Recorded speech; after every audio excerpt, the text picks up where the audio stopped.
Okay, this is Proof of Life from the Brewing Academy on yet another 1088 XLD I/O mod system. Now the I/O mod system was created as an enhancement of the 1088 XLD by DropCheck, and what she did is we have the back portion, which has shifted the MIDI, which is usually in the front, to the back.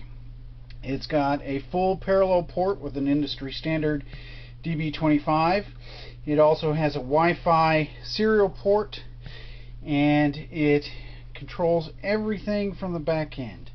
It also adds a cartridge port and keeps the standard dual CF hard disk drive, as well as mouse and other inputs. So what we've got here is we're going to just run this through its paces and show you what it's got. This customer has elected to put everything in and added a Sophia Revision C. Now Revision B would have plugged in RGB and fed RGB out this 13-pin DIN, but the customer wanted some DVI, and so what we're doing is we're just routing this outside the case. I'm going to put some shrink tubing around this when we're done, but I wanted to hook it up and show you. Every XLD, whether it's an I/O mod system or not, comes with this outstanding manual. Well, I think it's outstanding. You may think it's otherwise. And I'm going to sort of flip open here. It's got everything that you might want about the XLD, how it was put together, what it's done, some different keyboards that we've tested it with, the parts that went into it, all of the schematics, and indeed one of the biggest things, what I really like about this, is that generally when you get the TK2 you get a keyboard map, but this one is so nice and big, it gives you everything that you need in order to really get things going. So you can read it nice and easily, and you're all good. So what I'm going to do here is I'm going to close this back up, and we're going to turn it on just to show you a couple of things that we've got connected. So we have a standard PS2 keyboard, standard PS2 mouse, we've got an S-Drive Max, it's connected and ready to go. Let's get the stylus out here so we can use it instead of our fingers here. It's connected to the SIO port. There's two here to show you that SIO works. We've got a 9-pin printer hooked up and via the parallel port. We've got a standard cartridge. We'll also boot the Ultimate cartridge, and then we'll boot off these CF flash. We've also got external the 3.5 millimeter audio connection up front. We've got a mouse, keyboard, and we've got a joystick attached right here. And then these will be assembled back onto it so that it'll look exactly like a 1088 XLD, and you won't be seeing the guts anymore. Alright, so let's go ahead and turn this on. You'll notice two screens. One you can barely see. This is just for composite, and then this will be the DVI, so you'll be able to see that a little better. And then I will try and aim it so that you can see that but not see me, because nobody really wants to see me. Alright, so I'm going to turn it on. You hear the boot up. The boot up is programmed into the MIDI controller chip. I've got this set up on my hard drive, so I've put them in. This doesn't have VBXE, so what I did is I've got it set up that if I don't have VBXE installed in the machine, it's going to load a Graphics 8 driver, and that Graphics 8 driver is going to give us the ability to run different things, and also give us 80 columns, and especially on the Sophia, it's going to look really nice when the Sophia is engaged. So as always, the first thing we're going to do is we're going to try the graphical OS. I'm going to change that and show you that it's going to enable the graphical OS, which disables Spartados. I'm going to press B to boot. Now, we've got the graphical OS up, but the mouse doesn't move. That's because what we need to do is tell the XLD, we're going to take this out for a second here, which mouse is connected. So I'm going to tell it that it's connected to port 2 by coming over here and doing Alt-M, and you'll see that that's lit up, and then, no, that's port 1. Alt-M,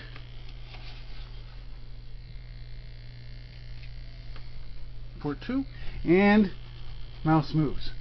So again, this is Joy 2, port 2, this is Joy 1, port 1, and all I did was press Alt-M, that cycles it off, Alt-M again, that cycles port 1 on, and Alt-M off, Alt-M, port 2, and we've got this. Now, as I've said before, FJC has made a great graphical OS. I think if more people said, hey, here's $100, you should work more on this, then I think he would really get he would get our attention. We would get his attention. Yeah, there you go. That'll work. So I think it's really great, and I think it's exceedingly well done, and he just needs the time and the resources to get to it. And it's on every Ultimate 1 Meg OS upgrade that you install. If you've got FJC's firmware on it, then you've got this graphical OS, unless you've specifically removed it. And I think that we should just give him everything that we can to get him. Now, some things don't work. You know, you can click and not really a lot goes, but a little jotter works. See? A little note. Now, to remove this, we're going to enable Spartados. Okay, and we're going to boot. Okay, no VBXE.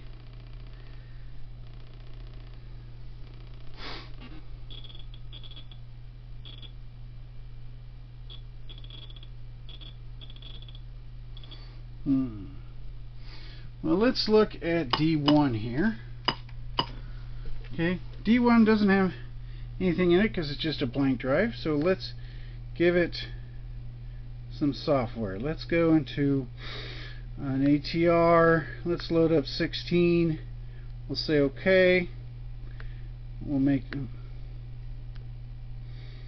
16 OK, and then we're going to do a directory.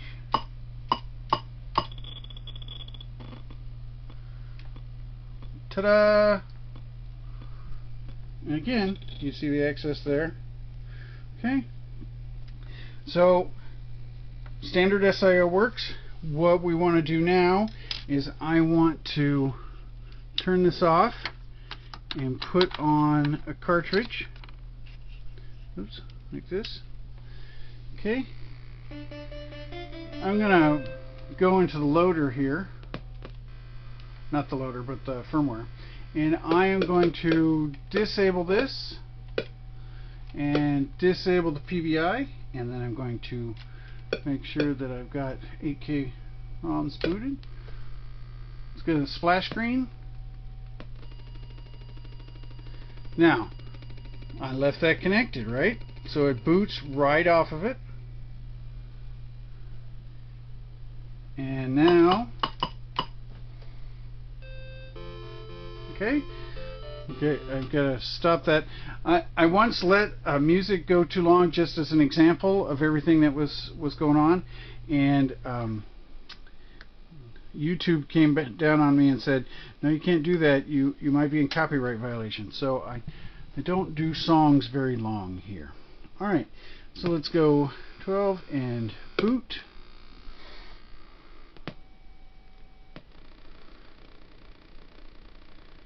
Okay, and again, everything works there. So we're going to shut this off, and we're going to boot the cartridge here. Oops, I accidentally unplugged it.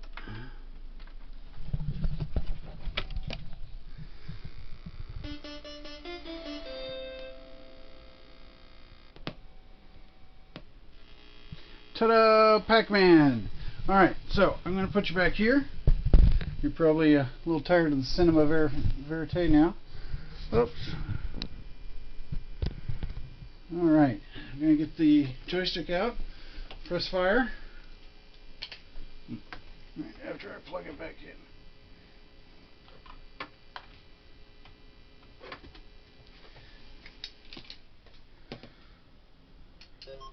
Okay, now I didn't say it was any good, but this will show you the joystick works.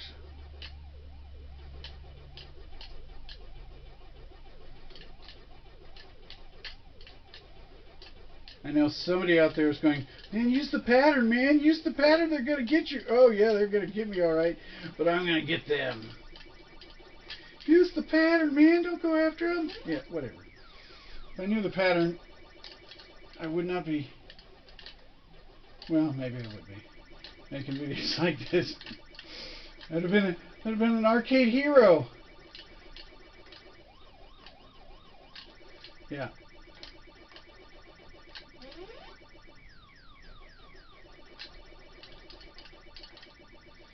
Oh no. Can I do it? Yay! Okay, I think that's proof that things work. Okay, so we're gonna turn that off. We're gonna remove the cartridge, and then let's just, while we're at it, boot this one.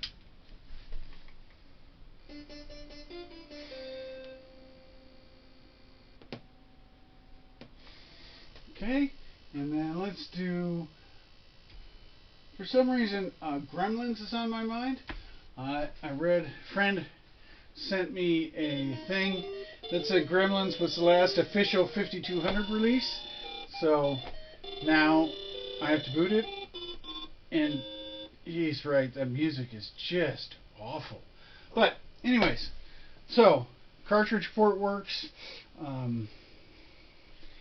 And the standard SIO works, and the joystick port works, and what we're going to do now is, oh, we're going to put this away. Alright, what I want to do now is demonstrate some of the other things that aren't on. Okay, I want to turn SpartaDOS back on. I want to make sure that this is enabled.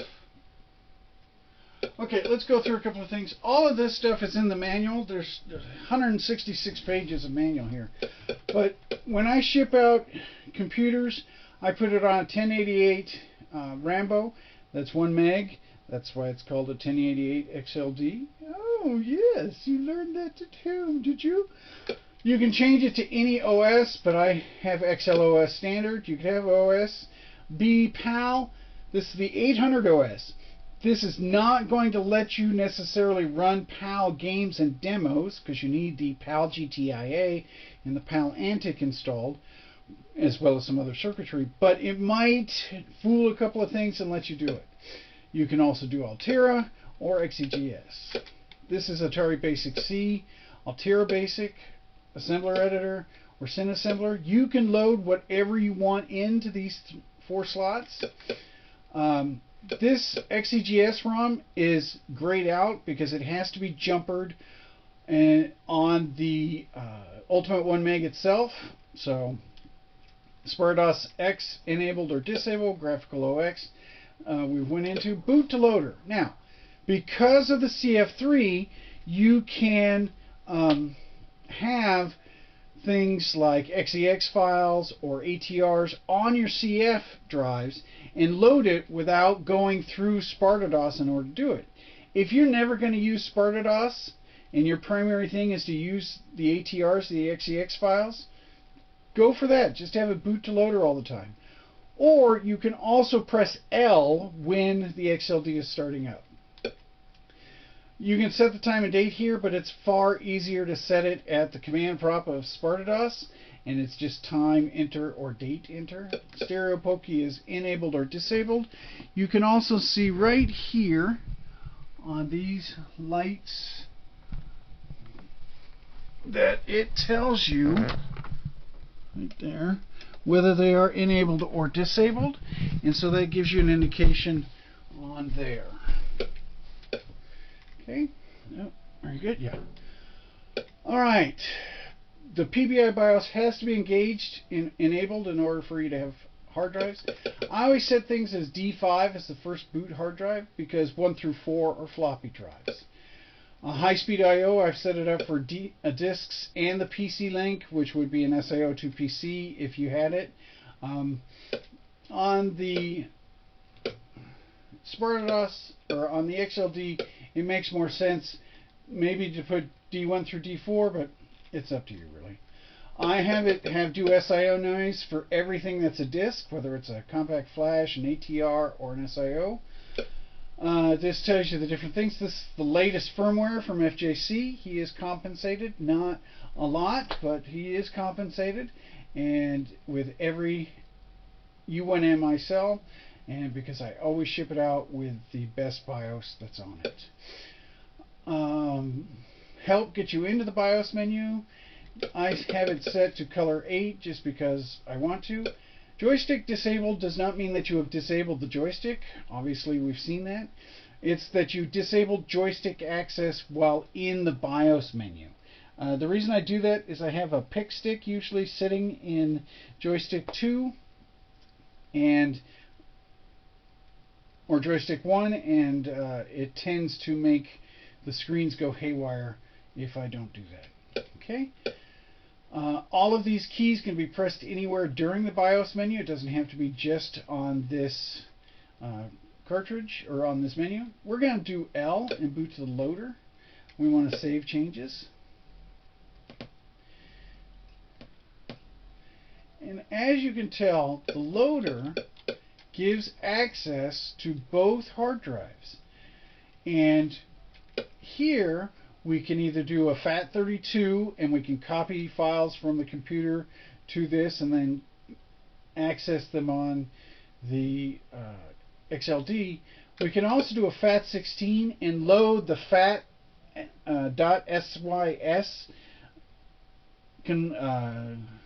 system file, and that will allow us to access anything on the FAT16 partition on SpartaDOS. So this is really a great way. So think of this. If you've got a FAT32 partition, you can copy files on it and run it on the XLD. That's great. But what if you want to copy a file from your computer to your XLD? The easiest way to do this is to copy it onto a FAT16 partition, load FATSys, and then you can just copy it at the SpartaDOS menu. I'll show you how to do that. While we're in here, let's look at something. Nope, we'll do that in a moment. Oh, okay, so very powerful menu here. Tells you all different things. I'm going to set this to color 8 so everything's the same. Again, I'm going to disable the joystick port. You can re-enable it. And slave is enabled but grayed out because that's set in the BIOS menu. Okay, and let's go to reboot.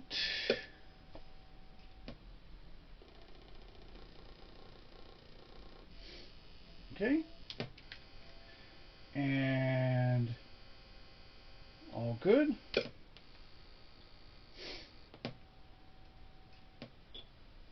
No VBXE.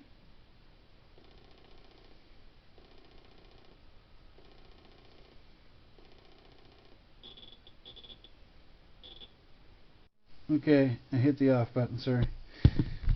Okay, get you there. Okay. Now, I'm just going to get out of this. Yes, I want to quit. What I want to do now is I want to show off the MIDI capabilities. So I'm going to change to my MIDI directory.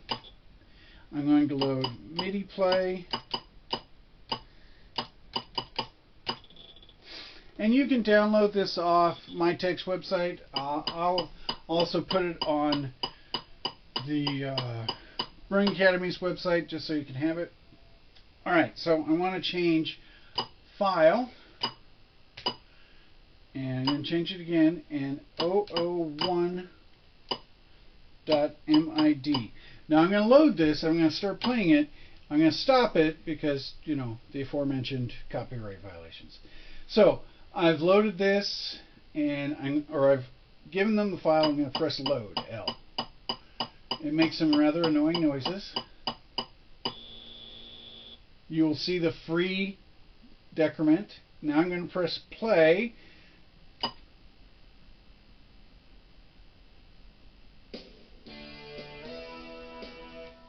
Pretty cool, huh? I'm pressing pause so that we can talk and it doesn't go in the background, and then YouTube won't scan it.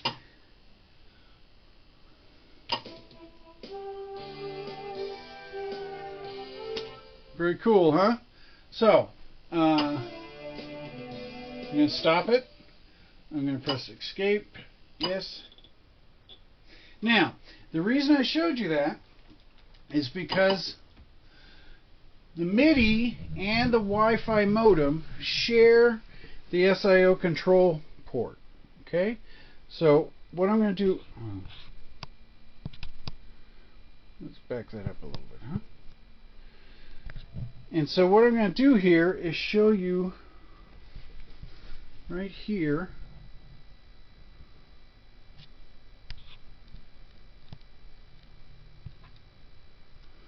this switch. Right now this is the MIDI control. It's set to internal, which it should be, but you can have an external MIDI player right here. What we want to do is change motor control from MIDI, which is on now, off is in the middle, and then down to SIO. So what we're going to do is I'm going to again take the keyboard,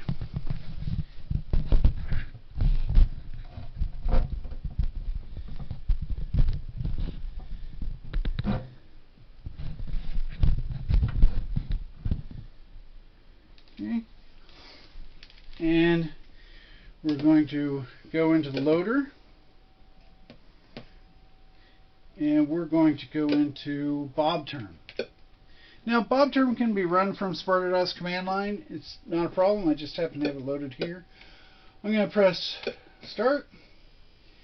Now, the manual has all of the controls and all the explanations for how to do this, but what I want to do right now is just demonstrate that it works. So I'm going to change the translation to ASCII.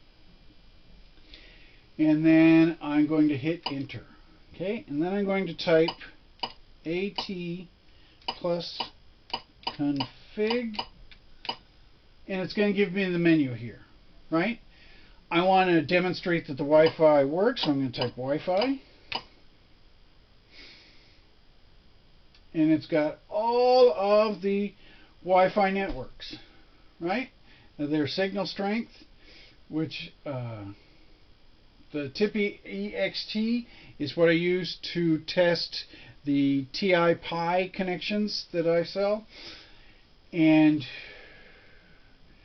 I would log into one. Okay, I'm gonna log into Tippy, but I'm going to have to turn your head a little bit so you don't see my password.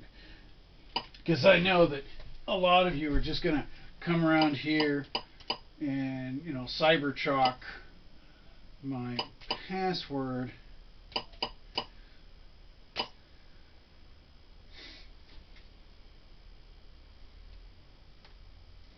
And then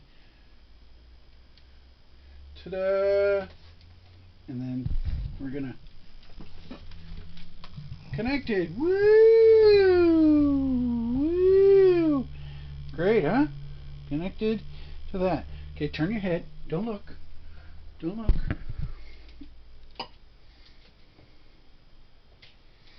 Okay, I went back to the menu. Hey, you seeing some goodies there? Ooh, looky. Looky, looky. Oh, okay. Alright. It's getting late. I'm getting punchy. Alright, so we've demonstrated the Wi-Fi, we've demonstrated cartridge, we've demonstrated the hard drives, the SIO. Alright, a couple of things just to keep in mind. So all video is routed through this 13-pin DIN here, right? So the way I'm getting composite is I'm running it through this breakout box we call Bob, and Bob's a breakout box, and it gives us the video up to that screen. You can get audio through this as well. You get right and left. I've got it routed through here, right here, but you could just as easily say I can disconnect and then connect right here, ta-da, and then see? Alright, so let's test one more thing, and that is the ability to print. And we're just going to do this. How about we do shift? I haven't tried this before, so it should work. Oh no! Shift Control P. Nope, didn't work. Okay, let's try it this way. Start. That's boot.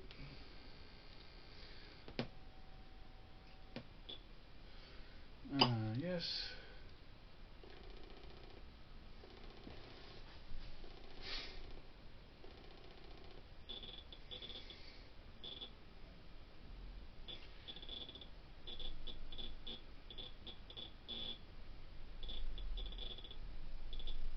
Okay, we're going to go to basic on.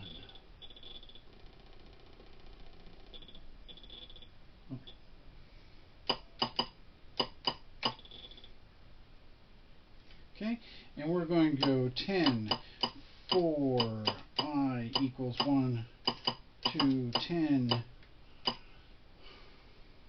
Oh, 10, 4, I equals 1, 2, 10.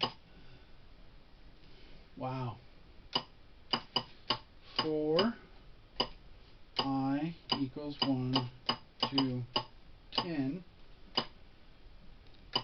20, L print, I am IA, 10, 88, X, L, D, mod, system, 30, next, I, oops, okay, so I'm going to, right here, you're all set, let's enter.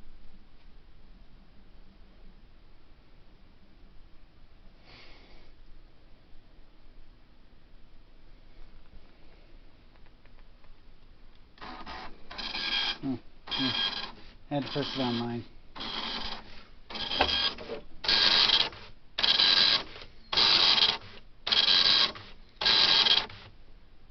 Ta-da! And I bet that's why I wasn't getting any output from PopTerm. Okay, so anyways,